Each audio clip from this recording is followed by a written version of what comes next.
Comment ne plus être impacté quand on se sent rejeté par quelqu'un? Tu sais, avant, j'avais souvent très mal quand je me sentais rejetée. Sensation de vide, d'injustice et d'abandon à la fois. C'était juste horrible. Et j'avais beau travailler sur mes blessures, il y avait toujours quelqu'un de mon entourage qui venait comme réactiver ça. Alors pourquoi, après tout ce travail sur toi, tu te sens encore blessé quand l'autre te rejette?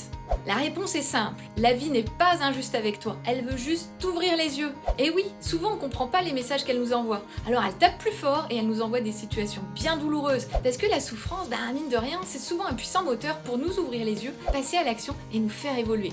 Alors si tu vis du rejet à répétition, il est peut-être temps que tu ouvres les yeux sur ta propre façon de faire avec toi et te rendre compte que le rejet des autres reflète juste le reflet que tu as envers toi-même. Et oui, on veut toujours être aimé, considéré, et pour cela, on veut être la plus parfaite possible. Mais cette quête de la perfection nous pousse à être dur envers nous-mêmes, à nous juger et à rejeter plein de parts de nous. Résultat, l'effet miroir. Moins tu t'aimes, plus tu te rejettes, plus les autres vont refléter ça en critiquant certaines choses en toi et en te rejetant à leur tour.